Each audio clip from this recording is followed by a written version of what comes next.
Hello and welcome to Man's Model Moments. Apologies, the on-air sign is not working properly. Every time I switch it on, it just goes blip and then there's nothing. So sorry about that, but here we are. Let me just get the comments up. Notification on.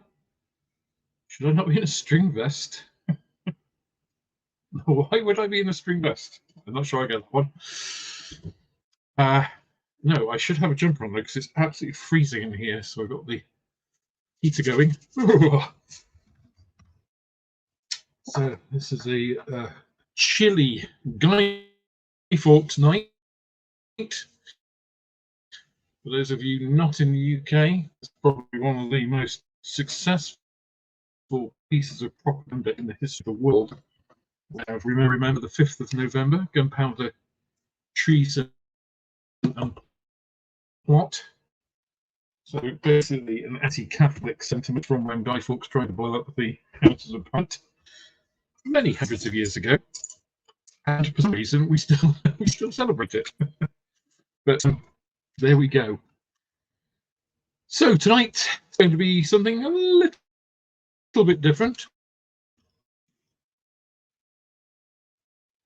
So I'm just looking at my connection, and here it says it is unstable, which I don't know why it should be, because it should be on a hardwired connection.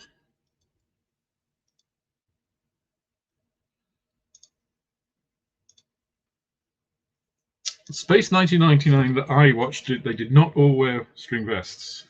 They definitely wore uniforms. There were some string vests involved, but most of them wore uniforms with, if I recall, their rank colours on there. Was it in the sleeves? But anyway. Yes, so something a little bit different. I've been working on the Hunter. So if you can spot the difference between the two wings, this one has lots of little bits on and this one doesn't. Decals, that is. So it took quite a long time. I was actually doing this during Airfix and Chill last week. I don't know whether you can actually see. You can see there's the little ones just on the edge of the wings here. Yeah, I'm not sure how much difference having these tiny, tiny little things. Yes, UFO was string vests. That's it. I do remember, wasn't it the shape-changing lady? She had sort of a string vest thingy, or dress, or something. I don't know. I think it was not particularly PC, but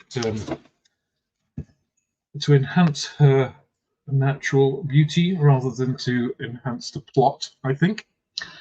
But anyhow, so tonight, yes, we have the Hawk, which had just appeared in one episode of Space 1999, which is an episode called War Games, which, as it turned out, was the weakest of plot elements at the end, because in the end it was all a dream, which is pretty cool. But as a child, I thought the Hawk was one of the coolest spaceships I've ever seen. I was a big fan of the Eagle transporters. A lot of people in the comments on the unboxing of this actually said, do an Eagle transporter. And yeah, the Eagle transporter was very cool. And one of the reasons I liked it, even as a child, was because they did seem quite practical. You know, they had recognizable elements. So if you recall, the Eagle transporter had 4 little pods. So where this obviously is very much designed for space combat. The Eagle transporter had like square or kind of hexagonal pods, 4 of them, 2 on each side, front and back, which then had the landing gear on. It had little attitude correction jets.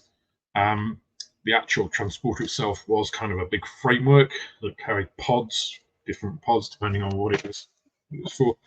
All very kind of believable, certainly from the stance of a very young child anyway. And I think it's still quite an enduring design. And there have been various models of the Eagle transporter. I think MPC were the first people to do it. as with the Hawk in the 70s, not particularly good, as I recall. And certainly the Hawk kit that they did in the 70s wasn't very accurate. It was reboxed by Airfix. They didn't make any changes to it, really. But the nice thing about the Hawk, the nice thing about this is it's a nice break, and it doesn't require any internal painting. It is just a put it together and then do all the stuff. So it's a nice, simple build. So I thought it's great for a live stream. So somebody suggested that I should do the build live, and I thought that's a pretty good idea, actually. So we're going to go ahead with that tonight. Evening, David. Let's just see who I've missed. Hi, John. Hi, Graham. Hi, World War II scale models. Dave, of course. Hi, John. There's a John. Portland, Bob the Biker as a scale model. What else have we got? That's about it at the moment. Saying hello. Hello, Aaron. So we've got a good 25 people in the stream so far. So I'm going to get cracking with this. I don't think there's any other preamble to go with here. So let's clear the bench a little bit. Let's get this camera down. Get the angle right. There we go. There it is. So, as I mentioned on the unboxing, this is a pretty expensive kit for what it is. It's £40. I actually sell them in a shop for 36. I tend to try and get about a 10% discount, a little bit more in some kits, to make me competitive with online stuff. Unfortunately, that does eat directly into profits, but I think rather than having things just sat on the shelf, it's better if they actually do go to somebody's modelling bench. And the 148 scale kit actually isn't that much more expensive, so I think I probably will pick up the 48 scale kit. That is, I think, 15 inches long, so quite a bit more than this one, obviously. It's a bigger scale. And this is a pretty basic instruction sheet, as I mentioned again on the unboxing. Well, I don't plan to use any nuclear waste to blow the go, so hopefully we should be okay on blasting the moon out of orbit. I mean, it's a ridiculous premise, right, the show. You know, the idea that any sort of accident could blast the moon out of orbit is, quite frankly, not understanding the scale of nature and how big and how small we are in comparison with the power of nature. You only have to look at things like nuclear weapons, which are ridiculously small in comparison to the power of things like volcanoes, for instance, tsunamis. They are staggeringly scary things, but they are not powerful in the grand scheme of the universe. Well, even on the scale of the Earth, the scale of the universe. I mean, a simple supernova doesn't even, you know, we don't even register on that scale. So the idea of it blasting the moon out of orbit, and even so, even if it had blasted it out of orbit, right, it would have then taken several decades to sort of drift out of the solar system, rather than like flying through the universe, the galaxy, and meeting all of these things. But as a kid, even knowing that that was a ridiculous premise, even as sort of like a 5-6-year-old, it was still cool. you had to. I guess it was an early lesson in sustaining or suspending your disbelief to be able to get in with that kind of story. So, my trusty scalpel, we'll piece it out. So the actual plastic they've gone with is almost like a cream, like an ivory white, which I think is a lot better than, as I mentioned, here's a stark white, right? Now, obviously, the material of these little jars is not the same as that old. If you imagine the Apollo that Airfix or Revell do, sort of white styrene, which have no flex in it. This does have some flex. Yeah, this is, I would say, modern quality styrene, rather than what they had then, which I don't know how they made it so brittle, but it was pretty damn brittle.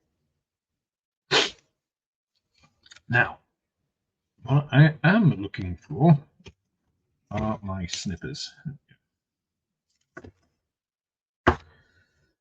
So I know we're not starting with these pieces. My sexy gogs, you can't be without the old sexy gogs. So I know we're not starting with these pieces, but I want to get these pieces off the sprue anyway, because it won't be that long before we get there. And the kind of big chunky pieces. I also want to see, oh, actually, look at that. That's talking about it not being brittle. That's actually fractured off there. Now, these are quite broad, but actually, so let me just see if we can see that on the camera. So although it's quite a broad connection point, I've left a little bit of a nub there. Hopefully you can see that. It's actually quite narrow, so that's not a bad nub to trim off. That could have been an awful lot worse. Even actually where it's fractured, it hasn't damaged the plastic here. So that's not bad, actually, in terms of MPC placing the inlets for the injection mold. If you've done an MPC kit in the past, that hasn't always been the case, right? They've often have very large injection gates and in really awkward places.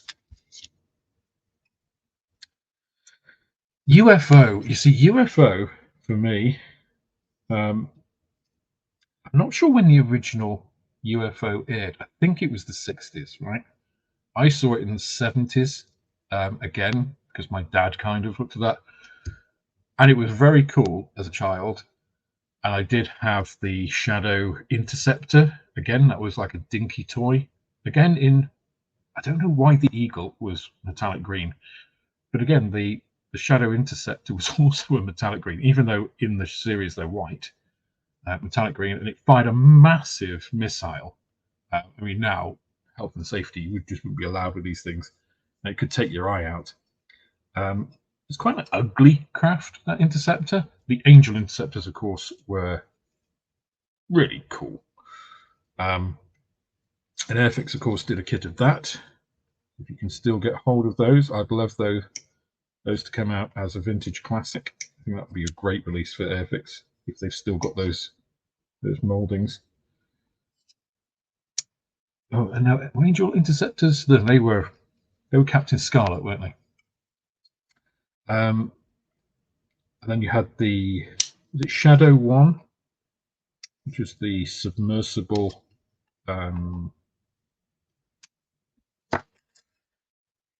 with the little bit that came off on the front, the little flying bit. But all of that aside, what I really liked in UFO were the UFOs. I thought those were cool. And you cannot get a decent model of one of those for love nor money. There are some around, but ridiculous prices, I believe. And I think the studio models all got wrecked. I have seen a picture of one of the studio models. It doesn't look like anything.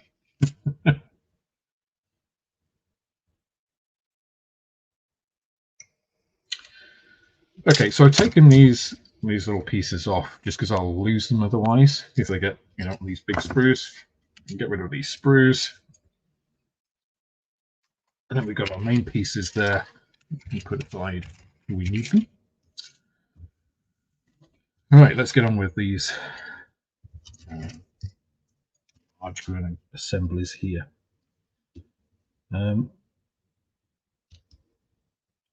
So 24, 22, 23, and 24. I'm not on that. Not on that. Where are they? 22 is these pieces.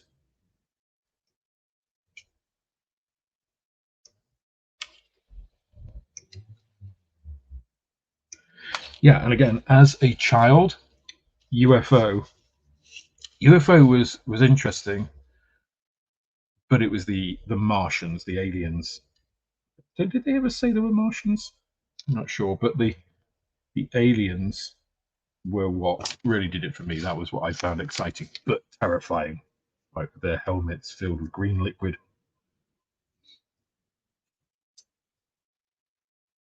24A and 24B.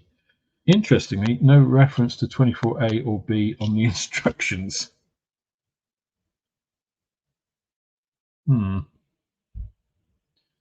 Okay. Let's do A to start with and see how we go. It's 24. I'm also just trying to take off some of these little extra sprue.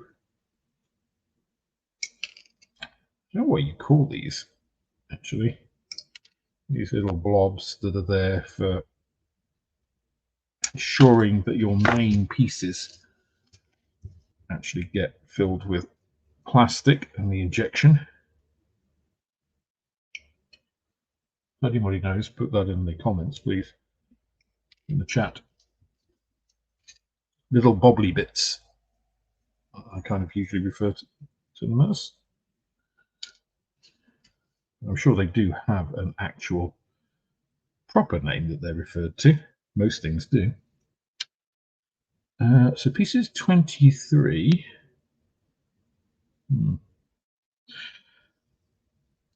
So coming to a kit like this, right?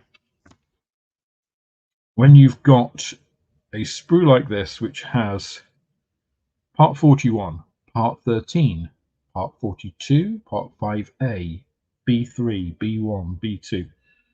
This is what I think Airfix have got right with how they now number things on a sprue and try to put everything on a frame that tends to go together. Other manufacturers do that as well, but this is just a really good example of how not to do it. I've just noticed as well, you do have some fairly small, you can see that, some thin pieces here. This one is just broken at the end here. So, and I've just managed to break it more. Clumsy, clumsy me. So I'm going to glue that on the sprue. So it actually sets and I can cut it off properly without the danger of losing those little pieces at the end. It's way too much.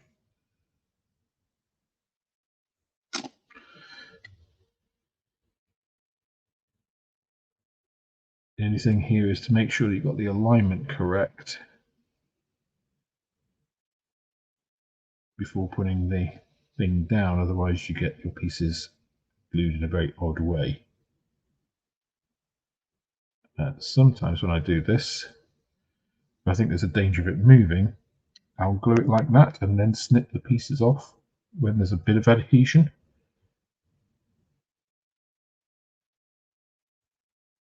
I think we're okay there. Are we though? You know what? I think I'm going to do that. So we've just got these just adhered. I'm just going to take it off there. The side, do the same. There we go. So now those are glued at the end, away from the sprue, so they're not going to get knocked. Let's put that way up. Go there, so that doesn't get knocked. So yeah, it's kind of when you come to a kit like this, which doesn't do it that way, which I think most manufacturers actually probably are getting better at over the past few years. And then you realize oh yeah, this is how it used to be done, and this is why it changed, because it's a pain in the ass going backwards and forwards through sprues looking for the right piece. 23, there we go. I mean, they literally have just put pieces where they are easiest to put them for them, rather than actually thinking about the order in which you're going to do this kit.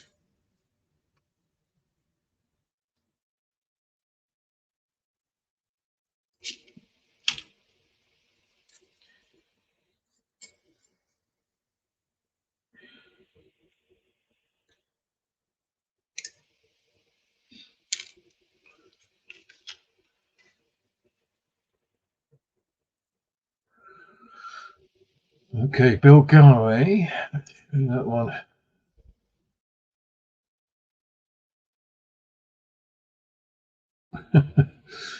Right, well, once bitten, twice shy. Somebody else is being bitten for me.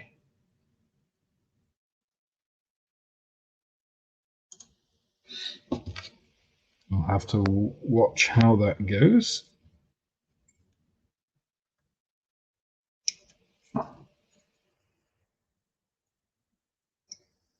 So if you're wondering why I'm cutting all of these other little bits out while I'm doing this, it's because I've got the snippers here.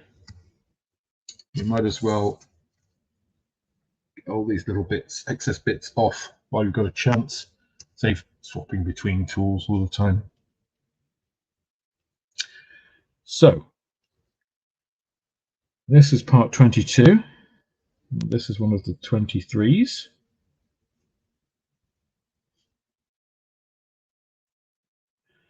And then this was 24A.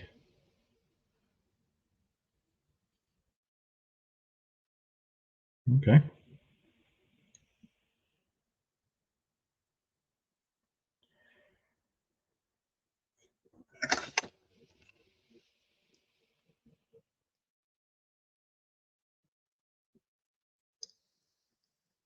So the molding on this is,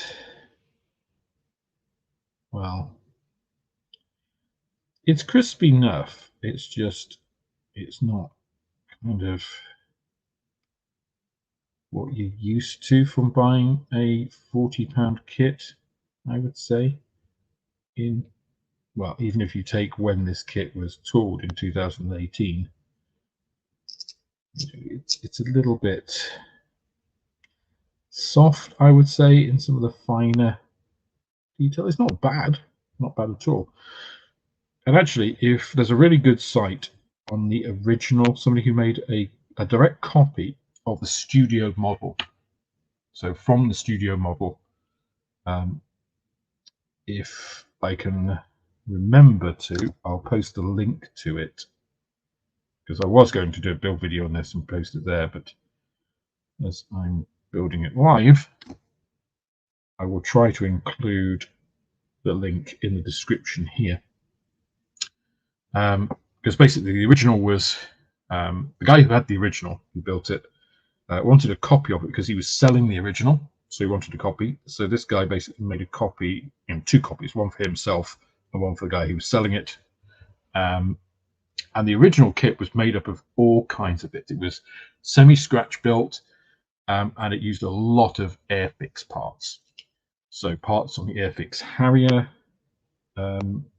parts from the Apollo, like lots of Apollo parts. I can think about 4 Apollo kits are in it. Just a whole ton of stuff. There's actually a list on the website. And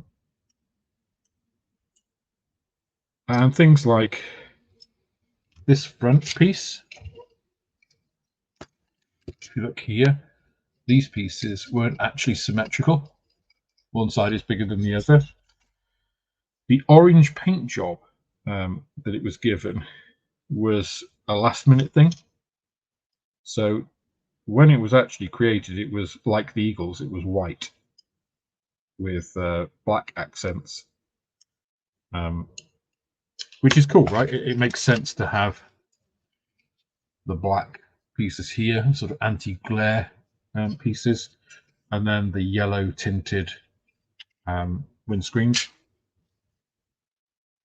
Not a windscreen in space, obviously, but we'll refer to them as that because it's easy.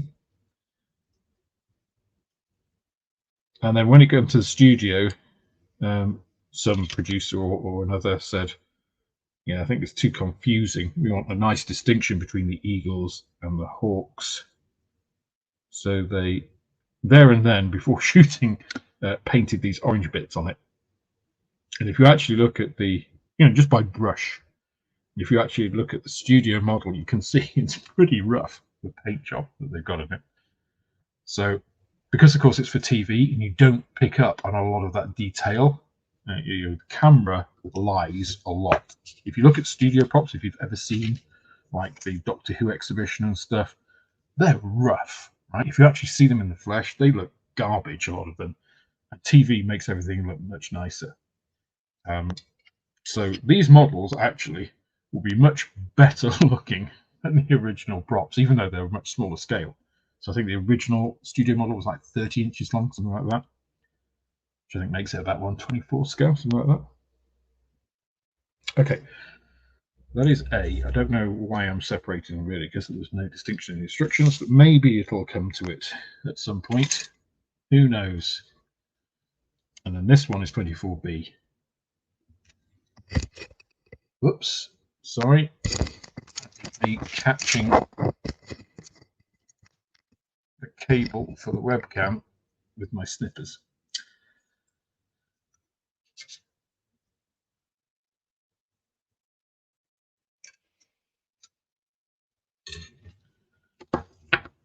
So again, I think that kind of attention to detail that we see from other manufacturers like Tamiya, like Airfix, where, part 24A and 24B, you expect them to be referenced in the instructions, right? Rather than just 24, 22, 23, 24, just put those all together, no reference to an A and B. I don't see it referenced actually anywhere here.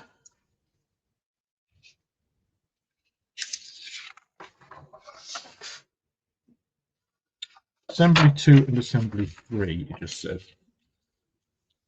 Assembly 2, Assembly 3. Yeah, it doesn't say which is which, does it?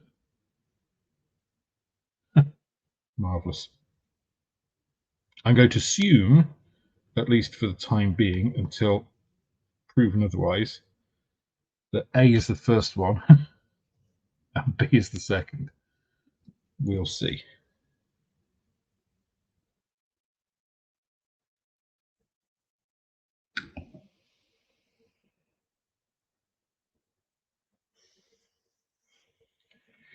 Now, I have just realised I've made a mistake on these and put them in the wrong way around, because there's no way to tell.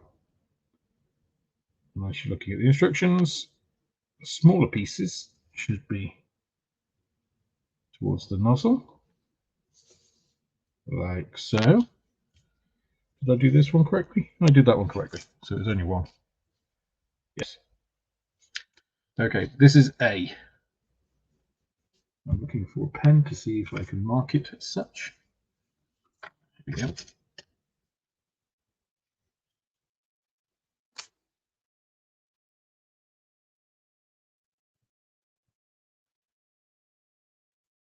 So there we go.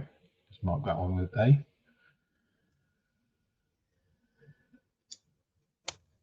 It says 1 times 2 in the corner, yeah, but that does not refer to 24A or 24B.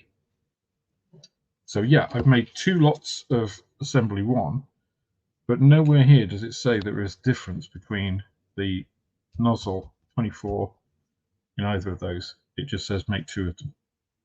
So interesting.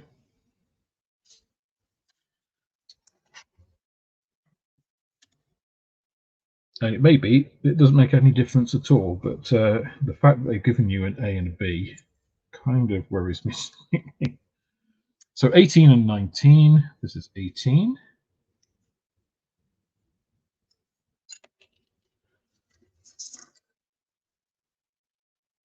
This is 19.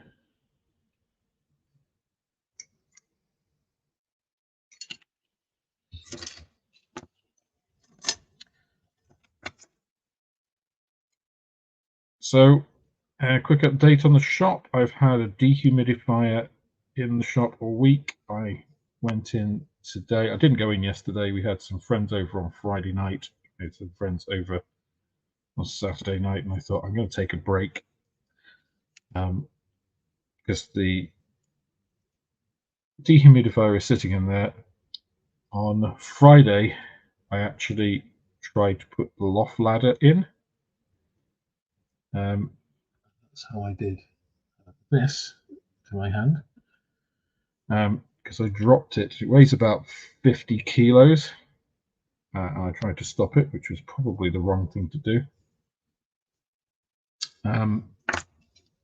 I did eventually manage to get the loft ladder in. It's a big boxed unit, so it's much easier now to get into the loft in the shop. But as I had all of that kind of fallout, let's say, and I had the dehumidifier going, I thought, well, there's no point going into the shop really on Saturday. I'll take a break from it all. So I went in today. It seems to be nicely dried out. I put some of the flooring back, so I'll do the rest of that tomorrow. I'll probably do a quick update and post on the channel. So this is not there's no positive fitting here.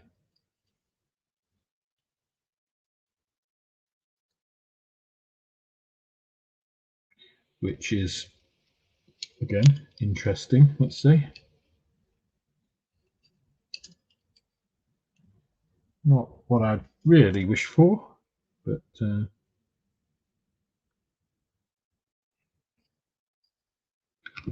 let's see how it goes in together.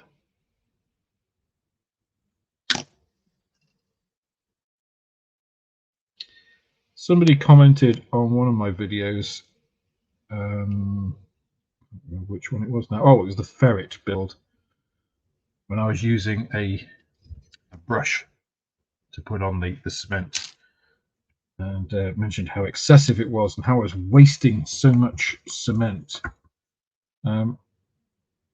Well, I would rather there was a decent bond. Tamiya Extra Thin. Well, actually, I wasn't using Tamiya Extra Thin. I'm using my own blend, so it doesn't really matter because it's I've got liters of the stuff. If you think about how it works, how a solvent works, it's just dissolving the very top piece right before it evaporates. If you've got something like contactor, the reason it forms a stronger bond is it sits there and it penetrates deeper because it's got all these retarding things in, like other polystyrene, for instance. It sits there for longer. It doesn't evaporate as quickly, so you've got solvent in contact with your plastic for longer, which means it penetrates slightly deeper into it, so you get a better weld effectively. This is almost like spot welding. You're just doing the very top piece. So as it evaporates almost instantly, then there's no reason not to, because if you get some effect, if you use too much and you get a little bit, you can't even see it, in fact. And, sometimes you can see it will change the color so it looks slightly more shiny. As soon as you put any sort of layer of primer or paint on that, that will disappear. So, in terms of, yes, you don't want to slosh the stuff over, but in terms of, too much, that brush compared to this brush, there is no real harm, let's say. So piece 18 and piece 19 are oriented like so. Let's take the A. That is the A. Now you have a larger lug and a smaller lug, a square one and a circular one. That is nice that you've got two different fittings, which actually, orient this the correct way, so it goes out. Now, Let me just check that assembly 2 is the right hand booster, because if not, that is going the wrong way. 2 is the right hand booster, so effectively what this should have is 1 times 2, 24A for right, 24B for left. But they haven't said that in the instructions.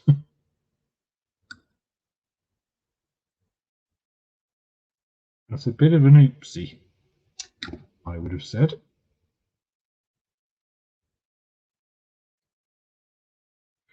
Now, the fit of this is, I would say, a little bit, what's the word? It's not very precise, let's put it this way. It's a bit nebulous. Let's call it that.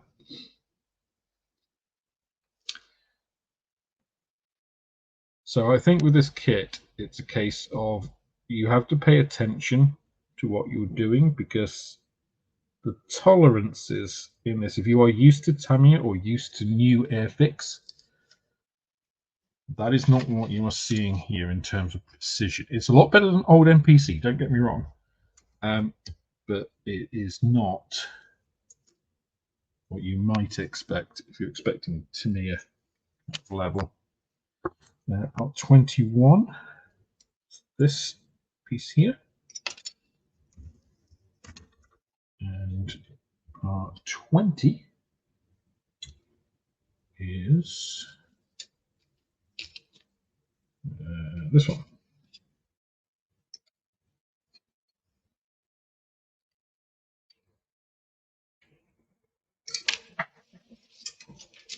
Hi taggers, I was just talking about the shop. It must have just been before you came in perhaps.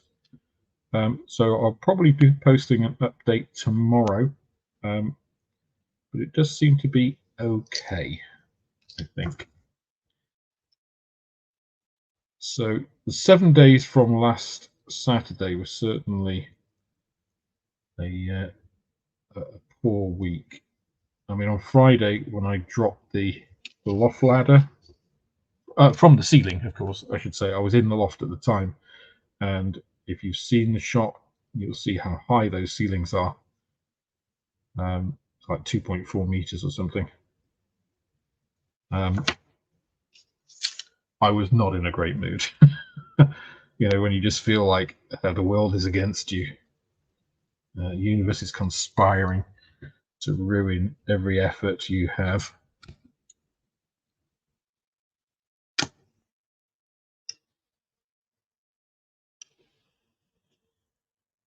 Way too much. Well, actually, it came through.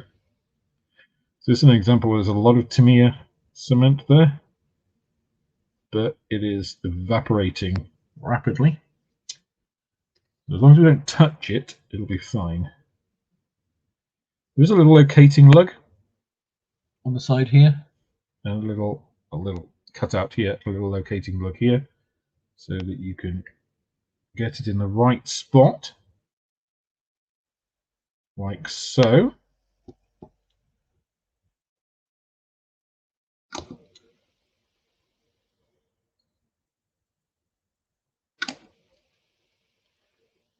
And then we have our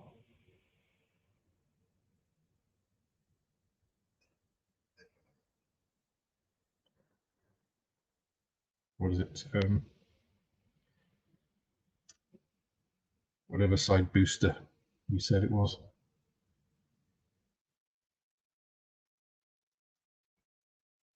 Just trying to be careful not to actually touch any of that cement.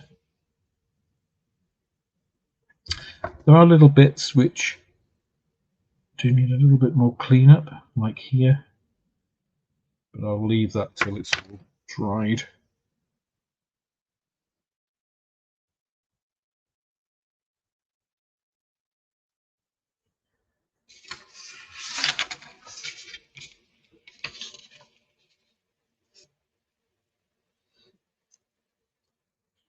And then the last piece here is the little attitude correction jet, little 40 piece The pieces I was mentioning are on the Eagle transporter.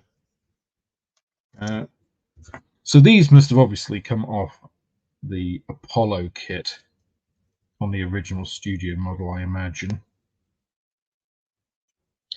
There are also pieces which I think the main central booster is, I think it was like a can lid, like from an unspecified hair product. So there's a lot of scratch building and pieces just got from random household objects, which I think is great, right? That they managed to take all of these pieces and create this model.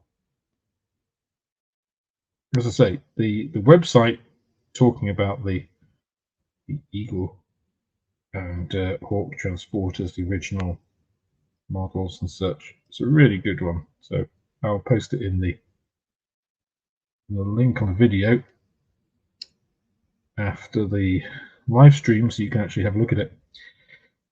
There are a lot of seam lines on this little booster attitude correction jet, whatever you want to call it.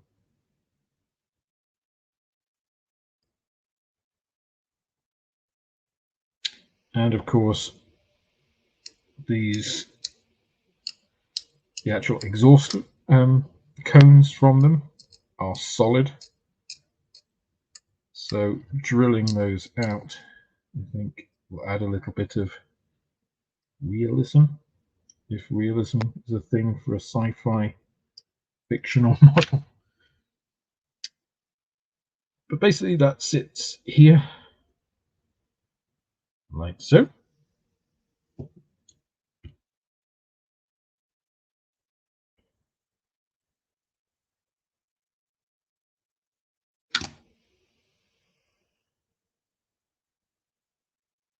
Make sure it's properly aligned.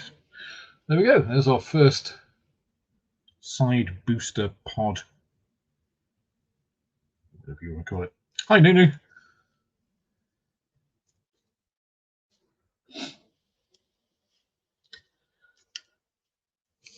Okay, so now we just have to do all of that again with the other side. A little bit easier now because we know which side is which. Now they're handed, it's easy. We can't get that wrong. Well, I say we can't. We shouldn't get that wrong. It should make it a lot easier. Just go through, whack this together.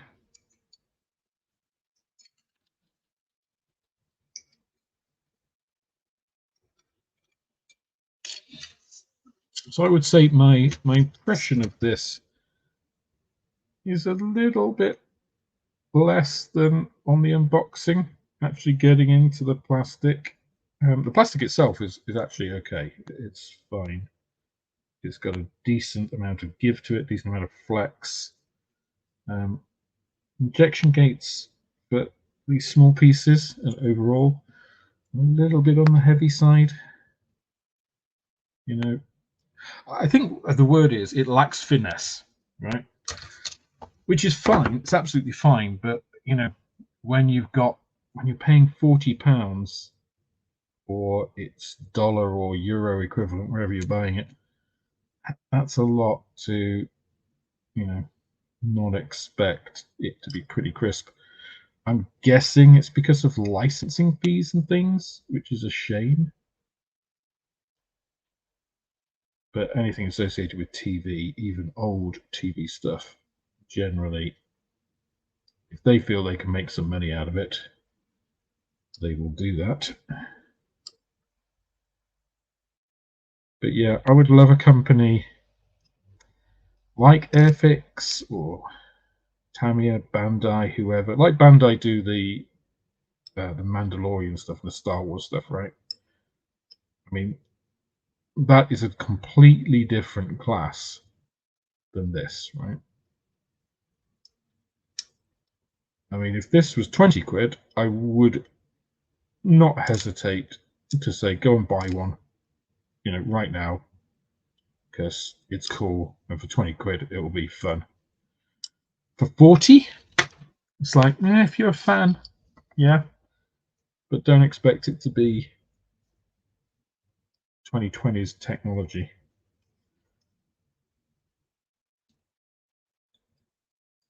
If this was a kit in the 80s, it would be fantastic. In the 90s, it'd be okay. Kit today, it's not showing MPC at its finest, I would say. Or if it is MPC at its finest, then that says something about MPC rather than molding technology in general. So I think that price point, what I would call the value proposition, right? It is 1/72nd scale. This model, that random model. Yeah, the value proposition, and this is one thing. I'm finishing off a video on Airfix, and the value proposition, and I must thank Fenris because he did a whole bunch of research and gave me stuff, a whole bunch of data. I got a ton of data and prices and things in the US. If you're designing something, and it doesn't matter what it is, it could be a model kit, it could be, any sort of product. You have a value proposition in mind, right? You've got a certain thing that you're building, and you're either going to build the cheapest or the best or something in between, right?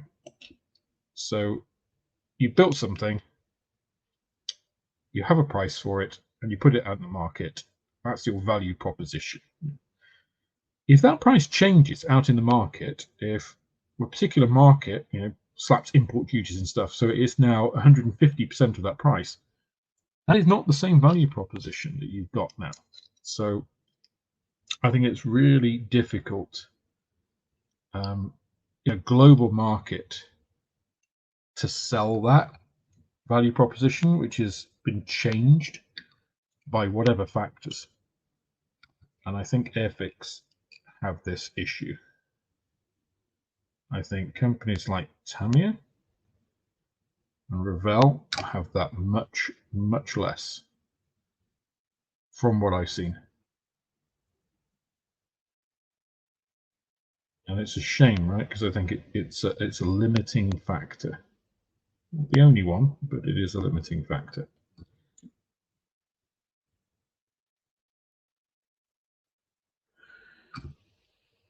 So sometimes you'll see I'll actually spread, like I did there, the brush right across, and it looks like I'm using a ton of glue, but really what I'm doing is that was actually seeping out in quite, what's the word? Almost like droplets, yeah. Which, if you think about how something evaporates, that's going to take a long time. If you spread it out before it's actually had time to react properly, of course, you don't want to be smearing styrene. But if you spread it out, the solvent evaporates much more quickly.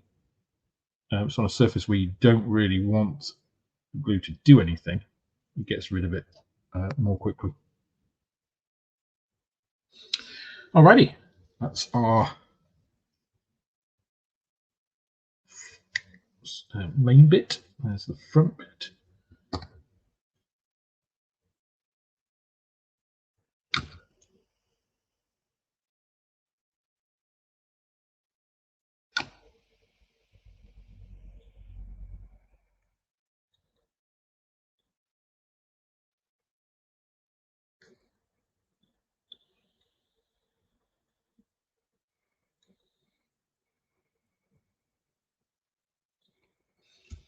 And then our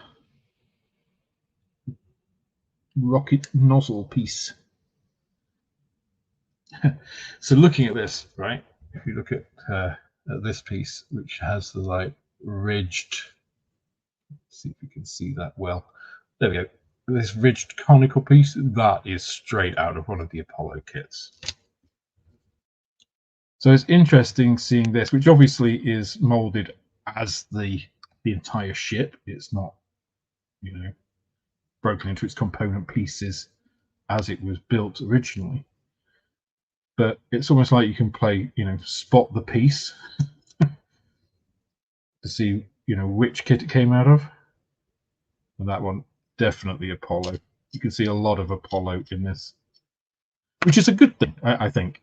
For the original model build, the studio model, having a lot of pieces on a sci-fi model, which are actually from a scale model of an actual spacecraft, a real life thing, gives it a better air of authenticity than if you were just making it up as you went along, right? Because at least you have some sort of veracity to those elements. These small pieces actually go in quite well.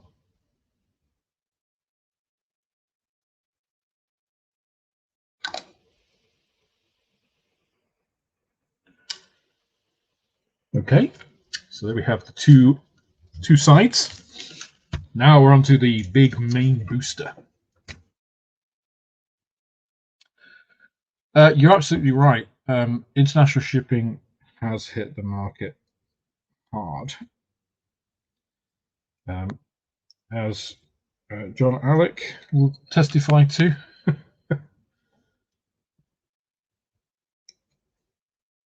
When I shipped a parcel to him last week,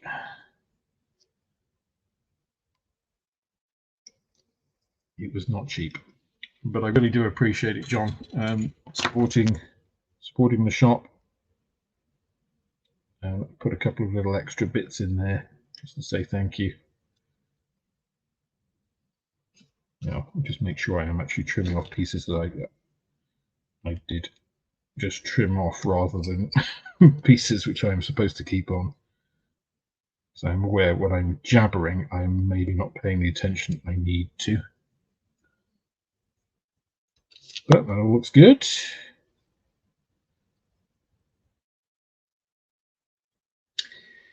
This is a strange one because there are little sink marks there, and yet the moulding on these smaller pieces actually looks pretty good. So it's a weird mix, this kit, from what I see so far.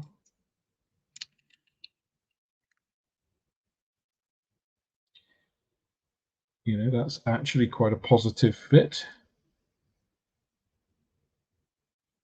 There's certainly some pieces that need a little trimming there.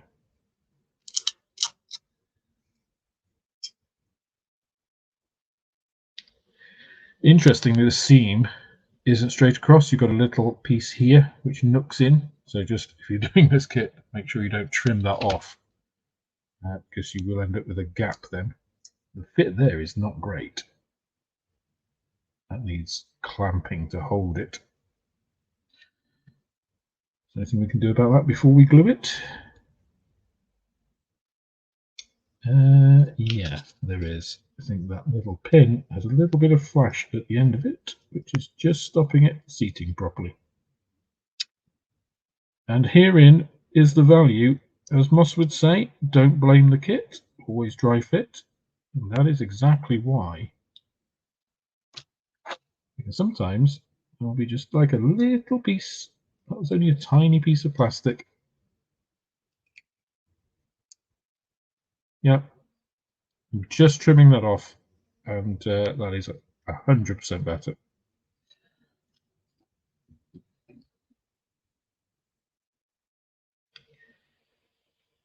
Even so, if this was an Airfix piece, even a trumpeter or hobby boss piece, I think this would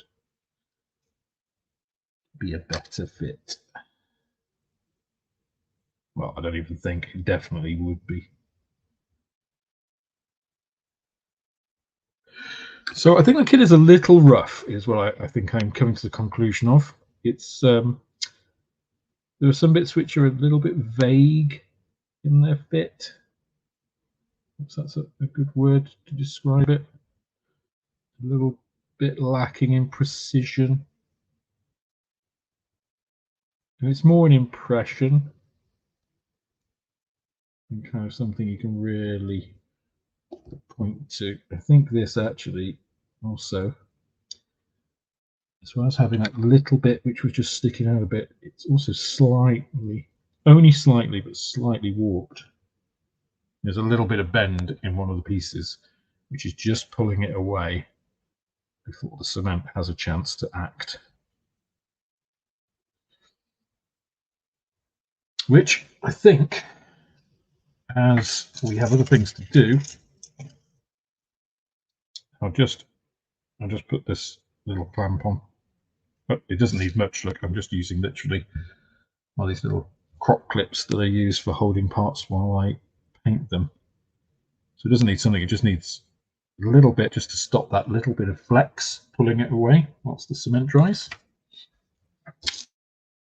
Then we can do next pieces. These are actually like the little torpedo things that it has on the ends of its, well, let's call them wings, even though they're not. So need two of these, obviously. Okay, so we have another piece, 11A, 11B, 12A, 12B. So handed pieces that there is no reference of handedness to in the instructions. So it's a little bit silly.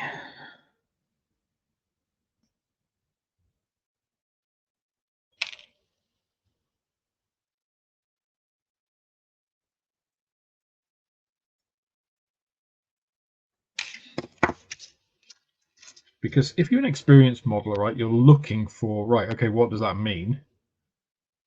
And you might just, well, actually, I don't think even if you're just an experienced modeler, any modeler, inexperienced or not, I think if you're inexperienced, you can look at it and think, well, what does that mean? Where is the 11A piece on this? Why does it just say 11? The fit of that is not great. I don't know if you can see that. It's always difficult with white. You can see there that with that seam, that is, and that is, well, actually, look, if you can get this there, you can see the slight misalignment between the two halves, which is purely, now that is purely the kit, because, I'll just take these apart, these are very positively locked together. You can see holes and pins. And it's a bit disappointing.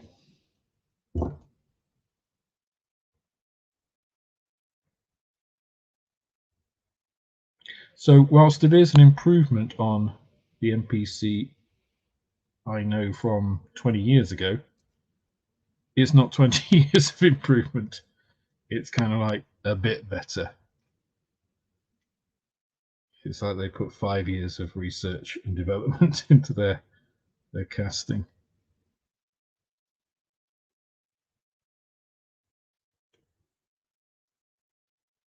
Thing is, I can't knock them too much because, you know, they've got a kit here of a subject which, other than spending an awful lot of money or 3D printing it, I wouldn't be able to get elsewhere. Oh dear. That fit is pretty shocking.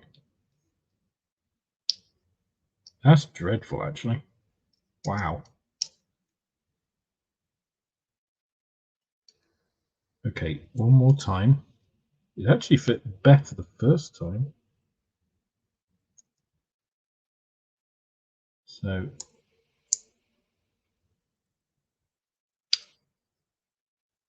yeah, that's horrible. That's really horrible. I'm sad to say, those pods are dreadful. Look at that. That will not stay.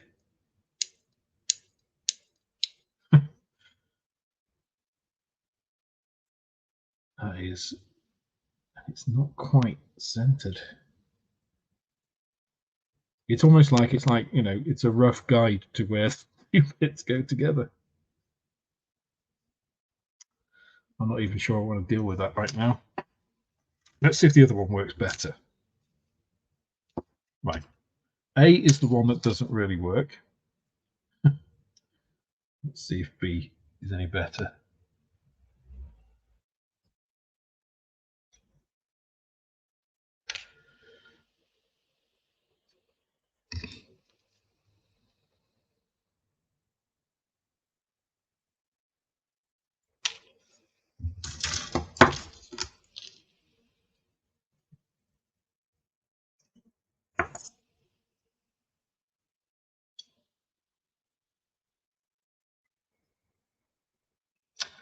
That is a good question. Here we go. What are other comparable kits from this area that others want? I would actually widen that to say, what other sort of sci-fi show-related kits are people interested in? Because I'd love a Rocinante from The Expanse. I think that's a pretty cool and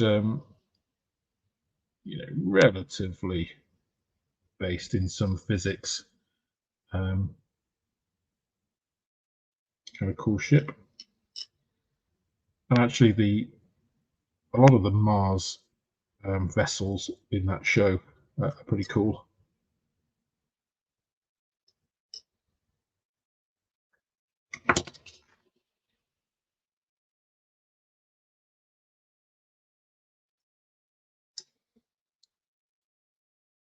Okay, fingers crossed for B.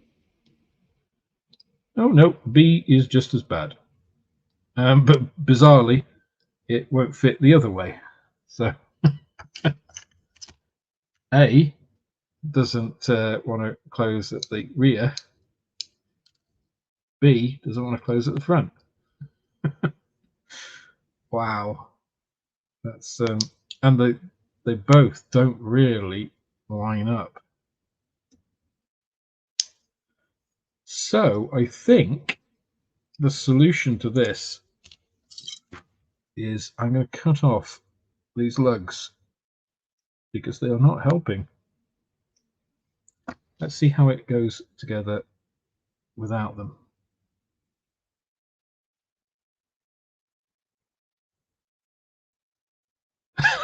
Better.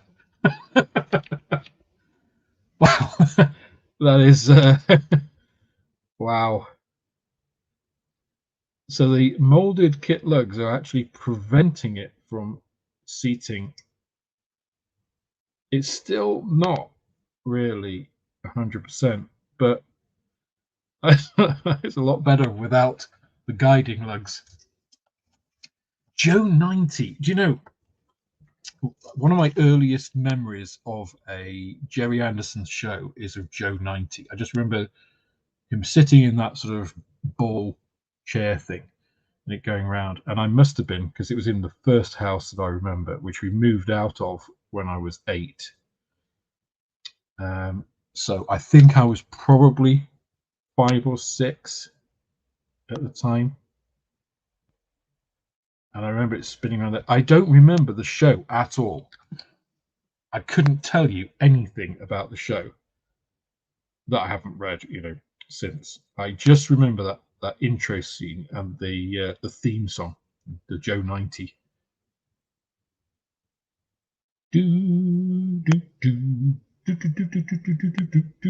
That thing. But yeah, Jerry Anderson had a real kind of knack, I think, for catching the mood of a young developing, kind of media experience. Thunderbirds, Stingray, all of that stuff. The kind of, I mean, the puppets are weird, right? But but all of the practical effects and things were just, and it wasn't just that. Super Mario Nation, in color, or even Technicolor, I think. But the stories were cool, you know. The Fire Flash, I've loved the Fire Flash from Thunderbirds. The big, what was it? The atomic powered passenger jet. Okay, so that is B that we have successfully put together. Let me put the front on B,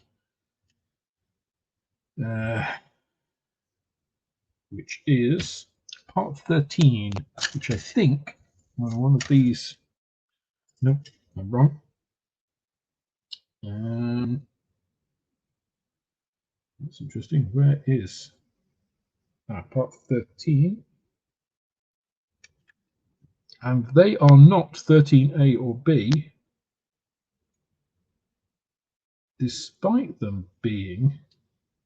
Okay, now that is. I think those are differently handed, and yet they are both 13. Let me just cut them off and see. Which is more of a crime than having A and B on pieces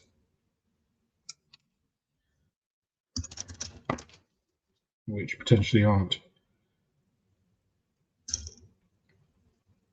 So let's see, if they were exactly the same.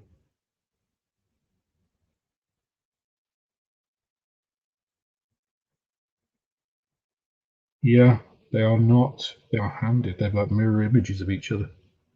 And yet they are both referred to as 13. Hey dear. MPC.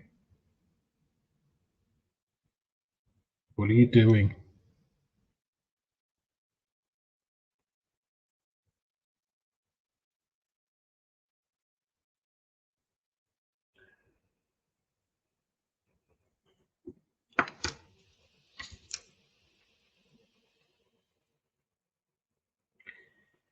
So if that would go on there, that would look like that. If this one was to go on there,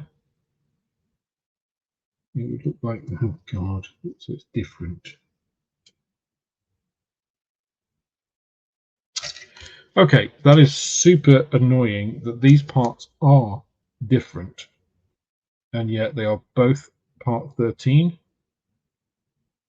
So I have no idea which one, at the moment, without looking further in the instructions, as to how the end result should look, which one of those goes on which side.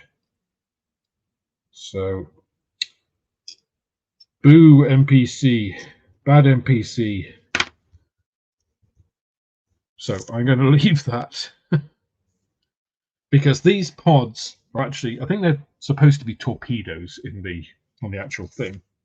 They go on the ends of these, call them pylons, little pylon wings. We don't have to put them on until much later. I mean, we could, yeah, they go on right basically at the end. So it's not essential that we tackle those now. So I'm going to leave that. Because that brings us to the main event.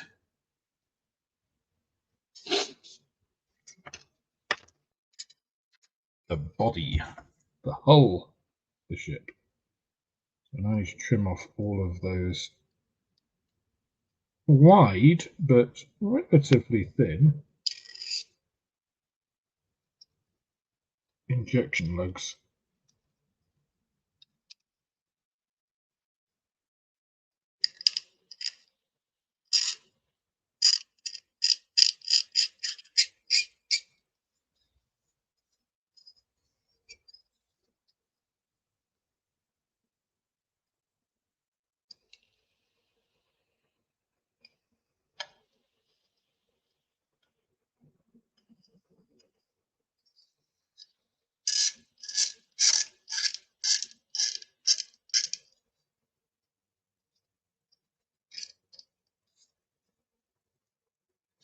So if you look at the original of this, the way they did the nose was completely wrong in the original. They kind of just stuck a little spike on the end, and the shape of this I don't think was right.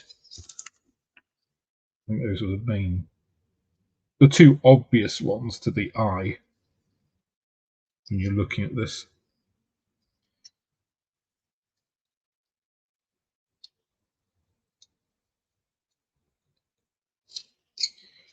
But of course, when these were originally produced, they just did them. So they would basically look at the film and just make them. They wouldn't necessarily try to get hold of studio models or anything. They didn't have any way, even if they did, they didn't have any particular way of, they couldn't scan them or anything. It's all about just drawings and guessing, getting something about right.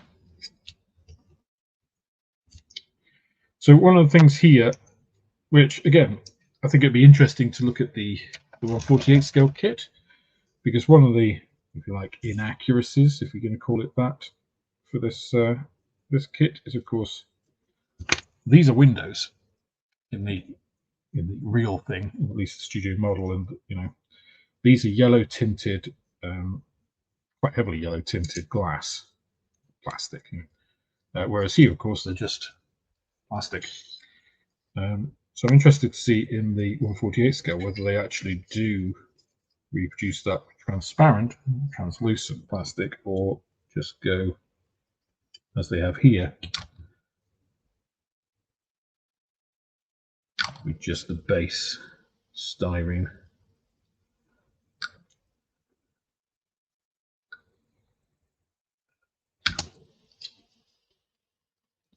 So you could, theoretically, if you wanted to, cut these out, these rear pieces, and then use there's that sort of, it's used in some cartons and things, like that translucent orangey yellow kind of plastic. If you use pieces of that, that would be basically perfect. But then, of course, you would have to mask it all off for painting. In this kit, they do just supply decals, black decals for that, which, of course, again, isn't correct, because they should be. And you can see it on the studio model, because there are photos, pretty good photos of the studio model. Again, on that website that I keep mentioning, and I will put the link up for. You can see those are.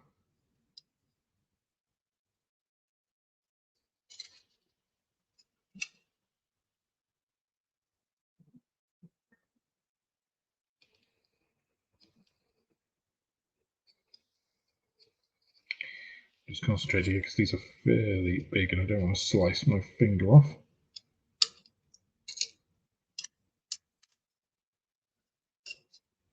I've already injured myself enough for the one weekend, thank you.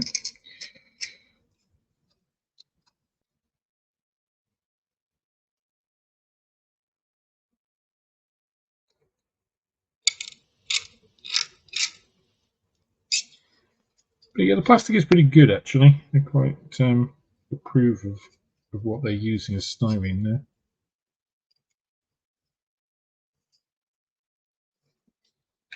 The Wacky Races kits. Oh my god, they did kits of the Wacky Races stuff. That is something that I missed. Which is interesting, right? Doing a model of something which never even existed physically, a cartoon. And with a cartoon, you can take liberties, right? It doesn't actually necessarily have to be physically possible.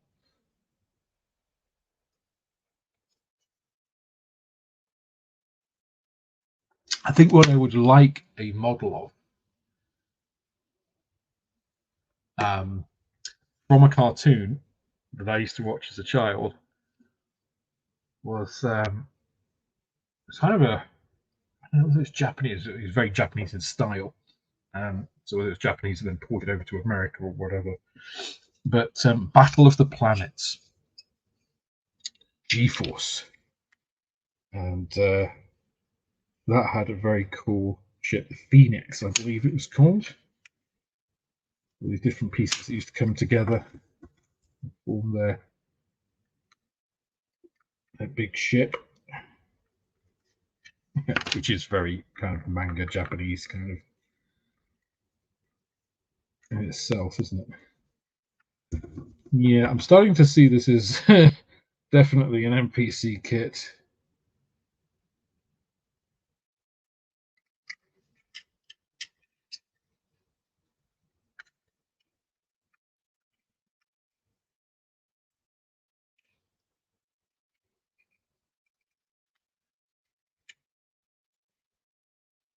They do have that. Wow, Bandai Hasegawa. Wow, okay. I just remember the baddie in it was the most camp enemy ever. He wore these, I think they were purple, like thigh-high boots. The G-Force God Phoenix is also available as a kit. Wow.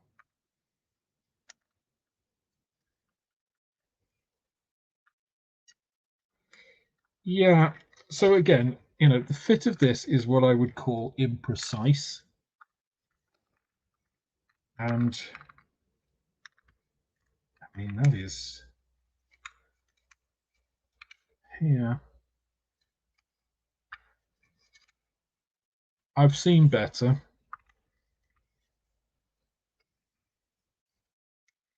So looking at this here, look, this side, that is pretty much spot on.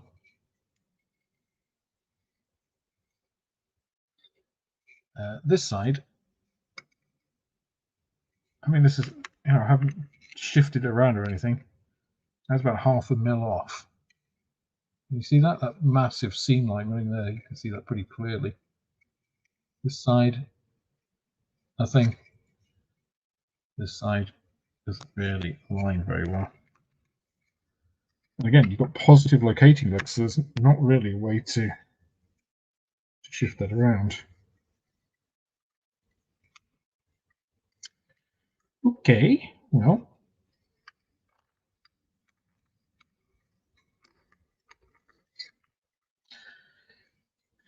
So,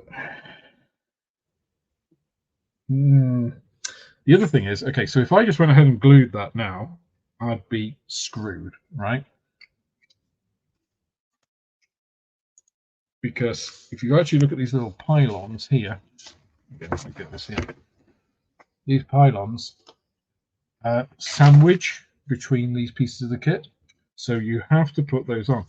And that's one of the things I don't like about these simplified line drawing instructions is these, it should be indicated that these go on before you close it together, right? There should be at least some order, but they kind of combine various pieces. It's very old-fashioned. And again, for an experienced modeler, not an issue. But if you're a new modeler, and these are the kinds of subjects that do appeal to non-modelers, let's say, or somebody who's just wanting to get into it. It's like, oh yeah, I remember that show. I'll get one of these kits and buy it.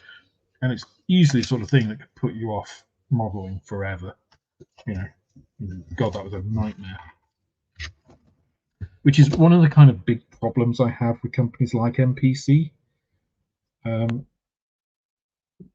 Is they are catering to an audience which is not, it's not like Tamiya, right? Tamiya are catering to modelers primarily. I'm not talking about the radio control bit, obviously. That is a massively wide attachment point here. I'm nervous about using a single-bladed nipper on it, but it's also not going to be seen, so I'm going to do the unheard of and just twist the part off because it doesn't matter. Yeah. So if that had, come off and damaged this interior piece, it wouldn't matter because that's going to be inside the model anyway. As it is, it's all gone swimmingly. If only the fit was was easy.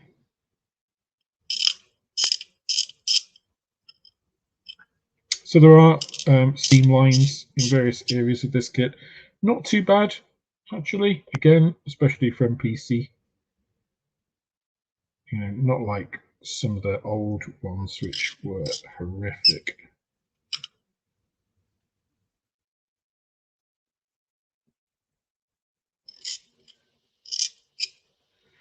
Certainly some cleanup needed. Right.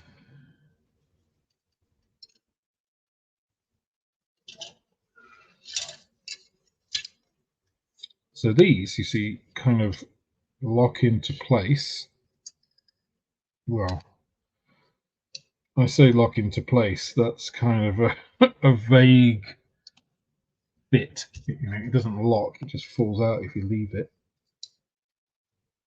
Which is unfortunate, because then that means, of course, you've got to hold it while you put the thing on.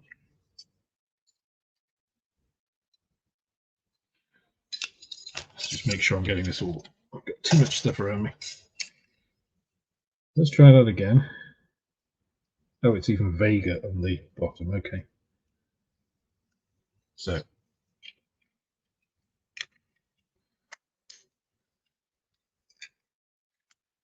there are a lot of moving parts here to have to deal with.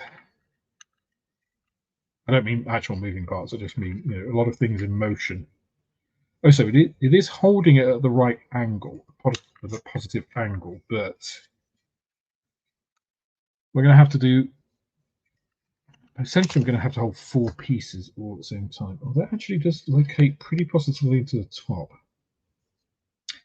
So why didn't they have step 6 as you locate part 8 here, part 7 here, part 3 in there, and then step 7, you put the 2 halves together and the rear on. I don't know. I mean, that's what I'm going to do. Right, there's no reason not to put that in place now. Well, I can get the other one.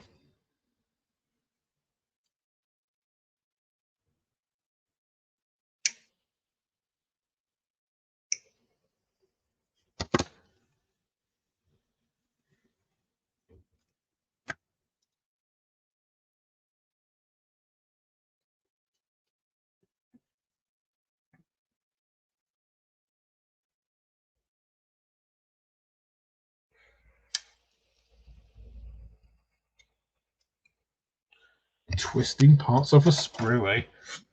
Who would have thought it? The model heresy. All those gatekeepers of the hobby will be jumping up and down.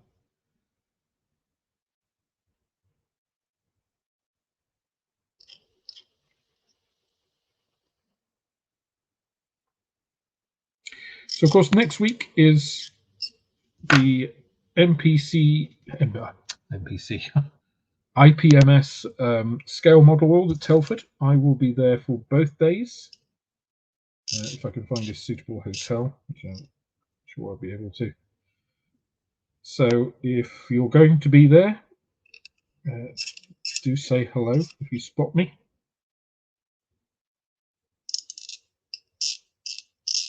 I'm there for 2 days because generally, I think, once you know a number of people in the hobby, well, I've certainly got some old friends to catch up with. But there's an awful lot to look at the scale model world, right? And I think if you're catching up with people, I've not been for, well, certainly pre-COVID. Was when I last went. It certainly wasn't the year before COVID. So I don't think I went in 2018. So I think 2017. So I probably haven't been for 6 or 7 years. So there are people I haven't seen for that length of time who I want to catch up with. So those are going to be fairly long conversations. I know I'll be catching up with, you know, Moss and Sully and other people who are going to be there on the Sunday at least. So I think if I was just there for 1 day, I wouldn't get a chance to look at everything I wanted to. And I would rather have the luxury of feeling like I can give people the time that I want to. I think that's only respectful as well. Okay, there we go. That's much easier, putting the little wings on the top part first, rather than trying to manage it all at once. Let's go ahead and get that closed up.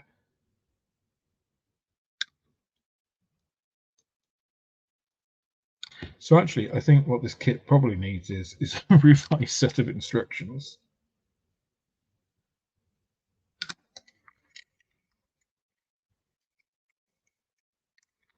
Because the fit on that actually isn't too bad. Those wings seem to improve things a lot. See how we go with the cockpit piece.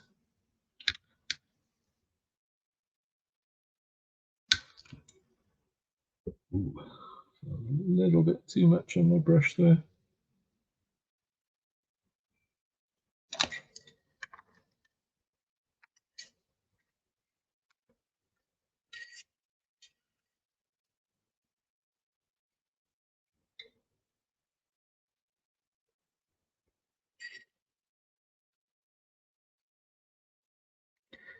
The other thing that is happening this week, which I've kind of timed exactly for Telford, because Telford is always held at the weekend of Armistice Day. So the closest to the 11th day of the 11th month. There's always the 2-minute silence that we have there. Is the Vintage Wings Challenge. So if you've seen the community posts I've put up, I've designed a patch which is based on the original Royal Flying Corps badge. Loosely, obviously, pretty loosely. And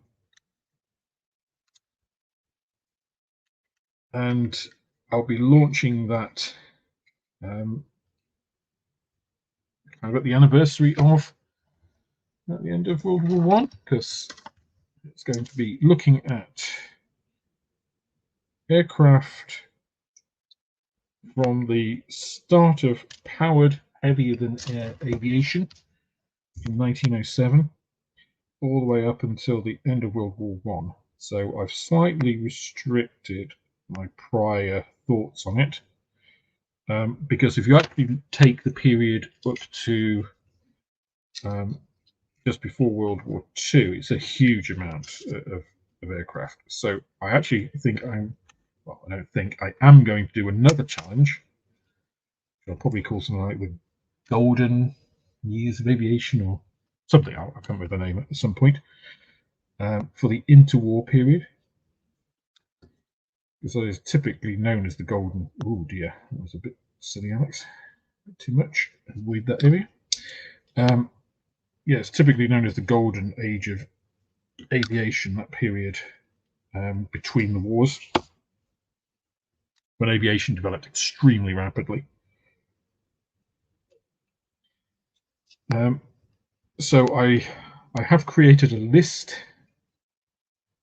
of aircraft that are eligible for the challenge, but basically anything 1907 to 1918 is pretty much eligible. It has to be heavier than air powered flight, so no airships.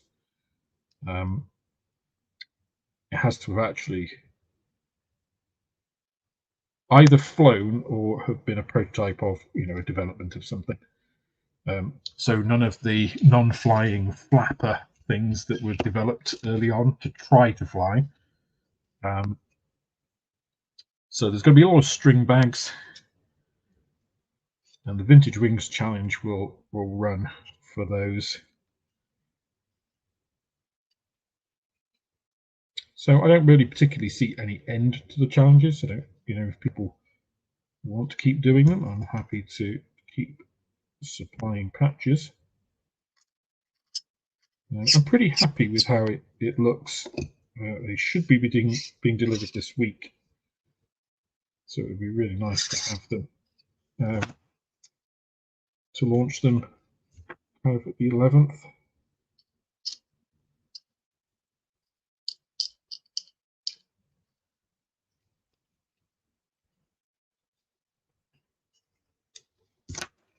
There we go, it's coming together. It looks very skinny at the moment. Right, now we have some bibbly bits, let's call them. 5 and 6. Let's see.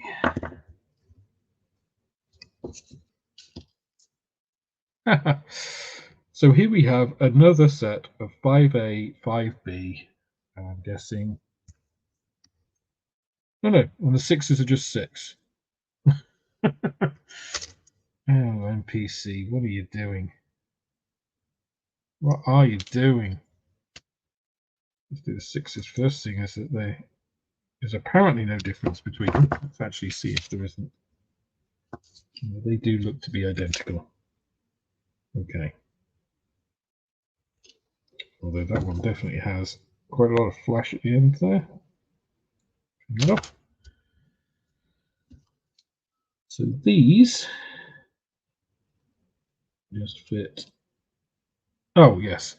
So basically you can see there are already these little, say, I'll call them bubbles. And these just fit to carry that line on. Although that bit is pretty damn vague. Let's just make sure they aren't handed. No, that just doesn't go in very well. Let's try trimming that.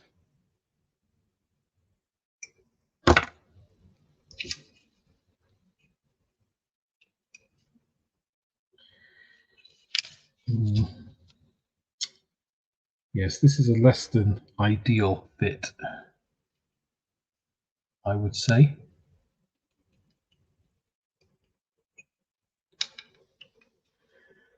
You can see how it should go in. It just doesn't.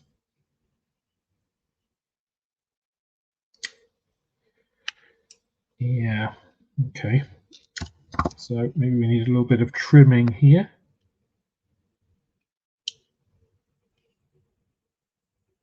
Well, there's no maybe about it. We definitely need some trimming here.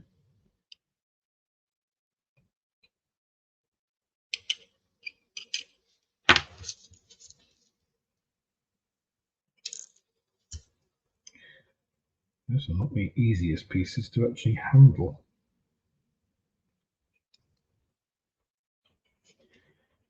So that needs to be pressed in. It needs to go in about another millimetre, and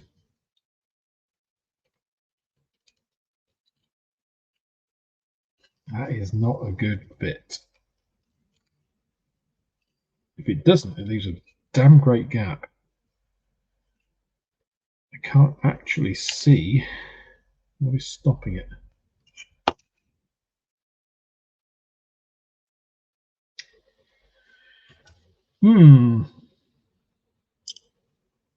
Let's just try shaving everything down a little bit. I don't really see how that could be stopping it. Try shaving the edges as well. Make sure it's not getting caught on anything.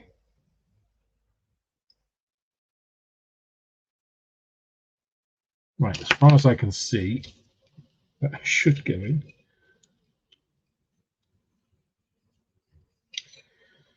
No, not really. Still pretty much the same.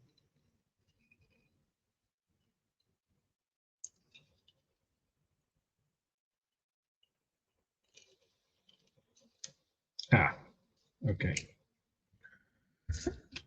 We've got some brute force and ignorance.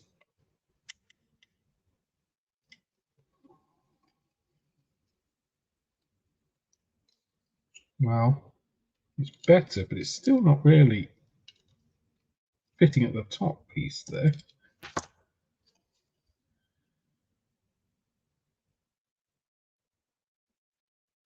Let's try the other side.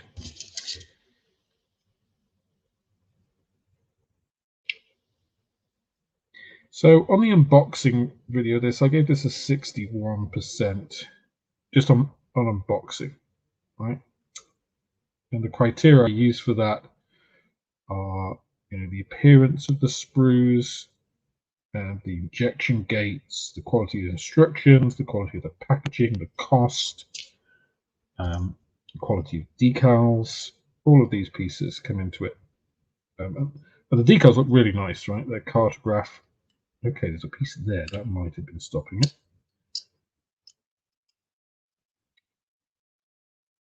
So this shows why unboxing and then building are two very different types of things, which is why I have kind of, when I build a kit, there's a whole set of extra pieces, which is how it fits together, how easy it is to build, whether the complexity is right, all those pieces. I got a feeling it won't be getting a 61% after actually building it. It still doesn't bloody fit. Jesus. Right. Finally. That one almost fits. Christ alive, this is dreadful. Because if we don't get that in, that's going to look weird.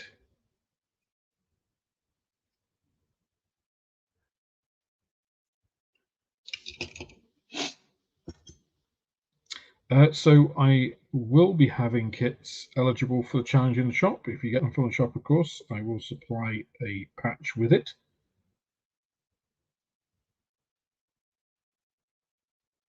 I am actually waiting for Bachman to get back to me. They should have got back to me by the end of this week, but they didn't. With a whole bunch of World War I stuff. I do have some second-hand snare World War I kits. Whether you wish to take that as a challenge, because it certainly would be a challenge, is very much up to you.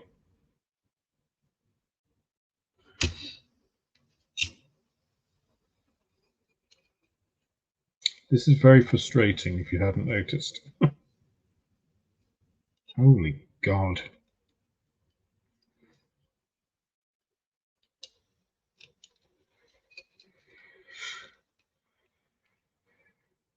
Right. That is about as good as that is going to get, I feel.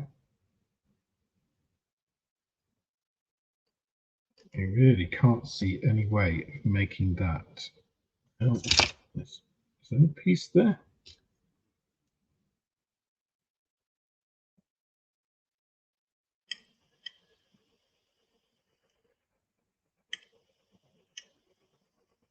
See, this is where a manufacturer like Airfix, who would have CAD'd all of this, or Tamiya, or Hobby Boss, a trumpeter, would have got the fit a lot better.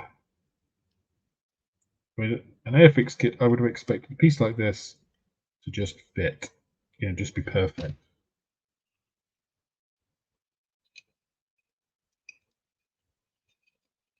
This is not perfect. Far, far from it.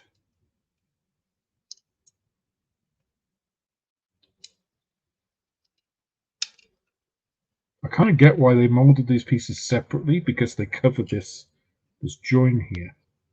But they don't actually appear to be big enough to go all the way. They don't seem to really want to fit properly.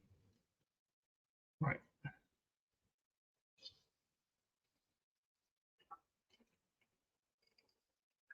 Train reception.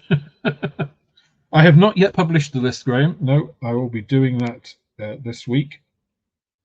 So I hadn't actually finalized it.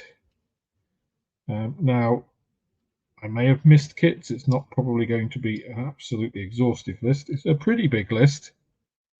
Just to give you an idea of how big and why I decided, or one of the reasons why I decided to use the golden age of aviation as a separate challenge in the future. There are something like 2,800 aircraft on that list. There are an astonishing number of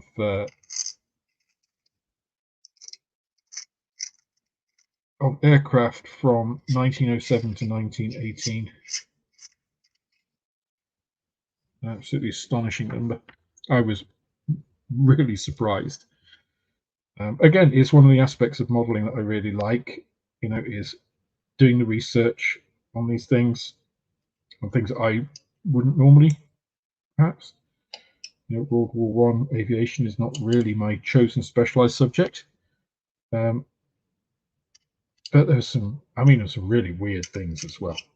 Like some of the heavy bombers of World War One, huge, incredibly ugly things. Oh my God, the French made some really grotesque aircraft before World War Two. Holy. No, Portland, it doesn't fit better on either side. I've tried it in both. It fits exactly the same on both sides, or rather, it doesn't fit in exactly the same manner on both sides.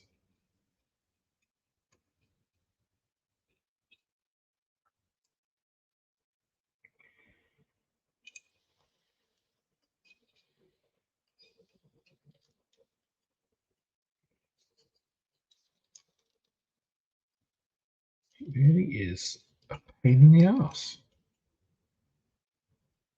Okay, that is as good as I can get it.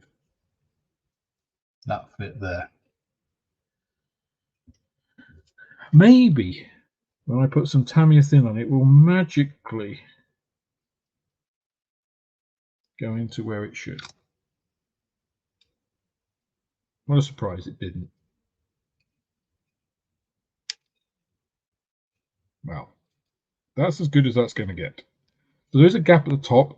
I'm guessing that is actually a location lug. That fits as snugly as I can get it now, actually on the fuselage, which is on the hull, which is where it should do. Okay. That bit actually now looks okay.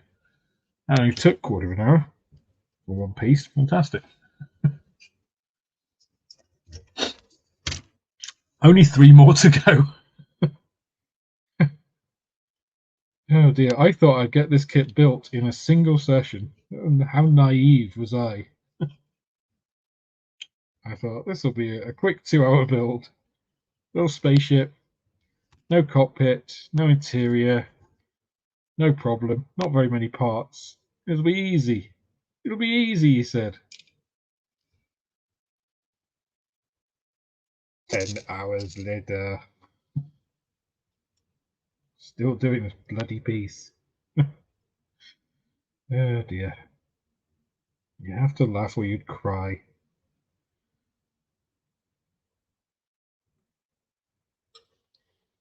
So I will also be picking up my Outlaw paints from James at Sprue Box at Telford.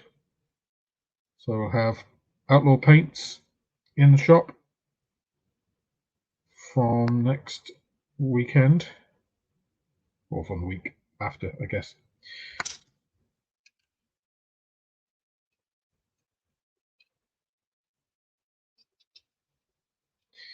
I think you just need to trim the hell out of the connecting pieces here to enable them to actually get to sit into the slots that they're supposed to. They're just way over engineered, not engineered, over injected for what they need to be. I think that's the issue with them. Generous amounts of solvent on there. And yet these pieces at the top must be locating legs. Otherwise, I've got a hell of a filling job to do. They must be. Although that looks different from the other side. Let's check. Let's check. Check before the glue dries. There. That's kind of vague. Find the answer vague and unconvincing. K2SO would have said. No, there isn't anything in those pieces. It should be contiguous. Flip.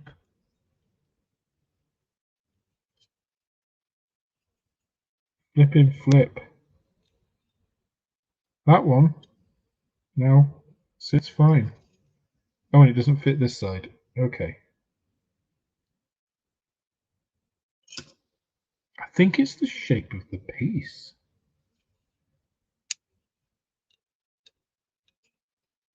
What an arse.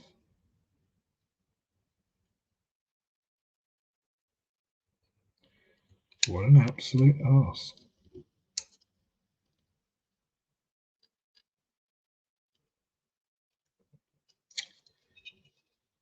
Yeah, this side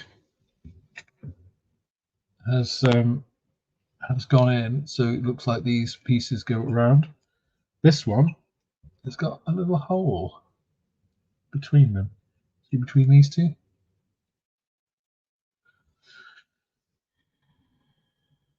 Not great.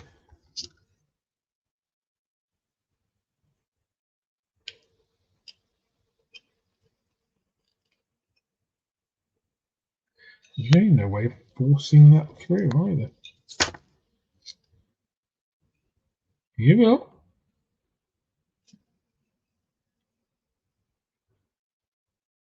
That does make it look like it's sticking out a bit.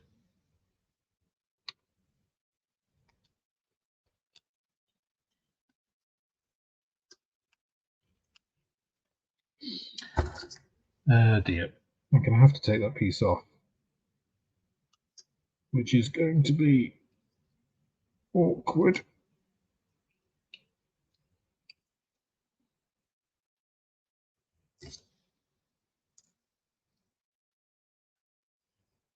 It has to sit in there all the way. Otherwise, it doesn't look right.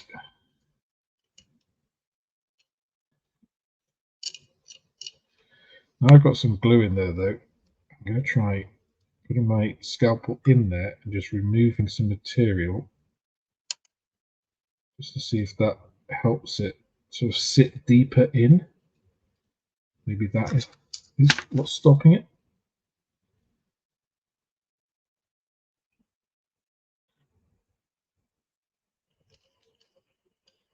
I tell you what, I'm going to take that bloody lug off.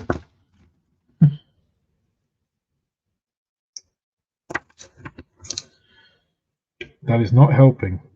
So once again, MPC's locating lugs have actually prevented us making a model and not helped us. Now, never do this. This is how you cut your fingers, right? Never do what I'm doing here. This is desperation.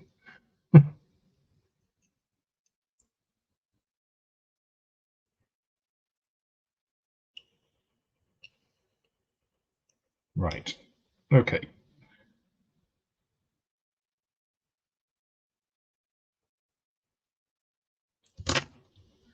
Now I have a piece without those locating lugs. Let's see if we can get it to go where it needs to be and look how it's supposed to look.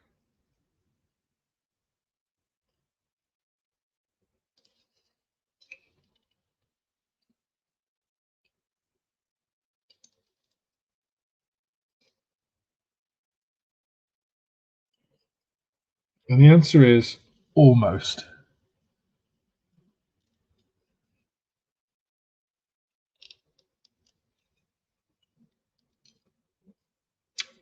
So it now goes, well, it looks right at the top.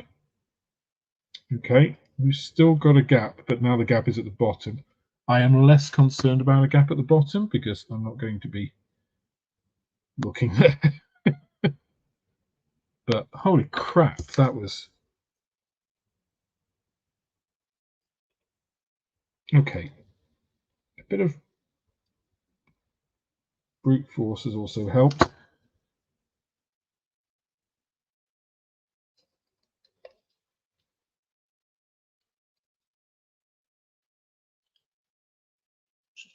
Okay, that now looks correct. But that wasn't easy. It wasn't easy at all.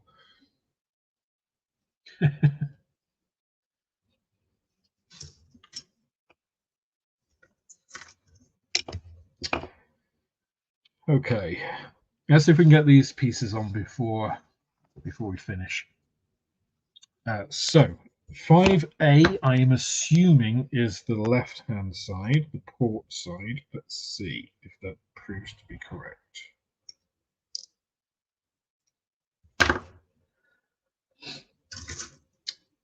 Anything's possible with this kit. I mean, the little lug is up there.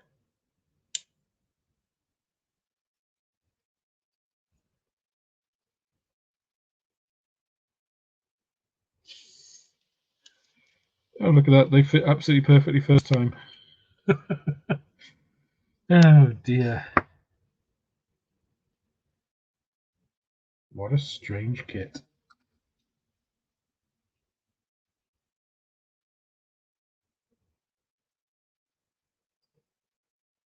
So I do need to trim where I've cut them off the sprue, those pieces a little bit. I haven't done that yet, but I can do that on the model easily, probably more easily than actually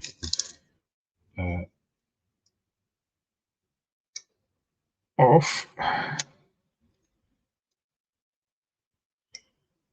be a bit more careful doing it here to make it an easier job.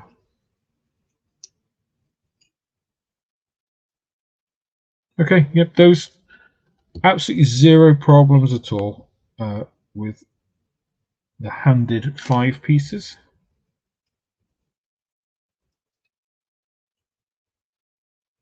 No issues whatsoever. They fit perfectly.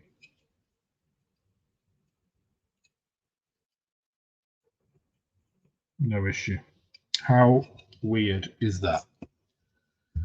I think it's because these pieces sort of mold to the hull, to the rear hull. They're kind of, I guess, strengthening pieces they would be in reality.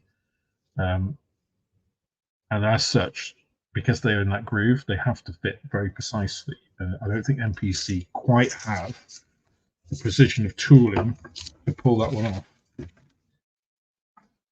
which is a shame. So we are at the 2-hour mark, so I'm going to call it there, which is a shame because we've got quite a bit actually. So one more session will easily get it done, I think. Fingers crossed. MPC don't fuck me over. I have to bleep that to just prevent demonetization. But yeah, that was more challenging than I expected it to be. But it is starting to look hawk-like. I want to see. So these actually go on like the shelves, which kind of put these on. Well, it's actually the other way, isn't it? That these go actually sit on. No, it is that way.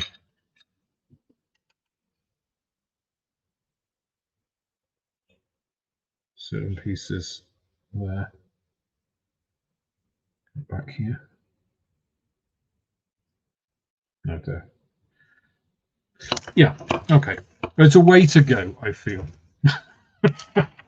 A way to go. Yeah, definitely more challenging than I expected it to be. I must say it does look pretty good as it is, but I mean, those pieces don't even look like they're pieces now, but you wouldn't have expected those to be the big bugbear of the kit. So what I'll probably do is I'll probably clean up these seams before going to the next session, so that I don't have to do that on camera. So just sand these off to make them a bit nicer.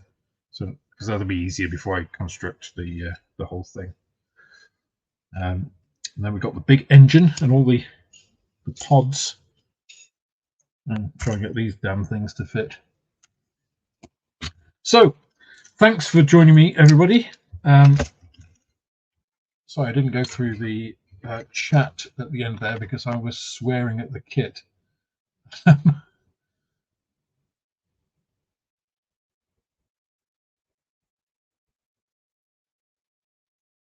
But I think I caught most of it because people were just probably looking and wincing as I tried to make the thing fit together. But okay, so that goes on there one way or the other.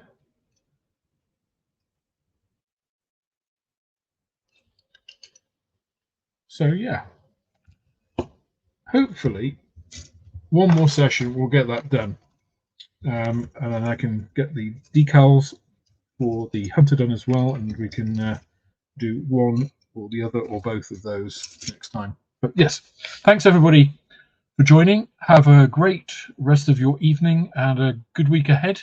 Watch out for those posts on the Vintage Wings Challenge. I'll put a link to I'll probably be a Google Docs sheet of all of the aircraft. If you've got any particular aircraft that you want to do, which you're not sure about, it isn't on the list, just drop us a line and I'll just check the legality of it before you start, so you don't end up doing a model that you can't get a patch for, which would be frustrating.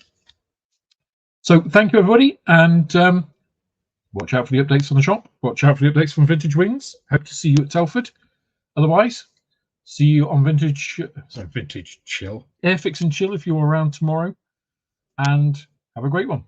Cheers, everyone. Bye.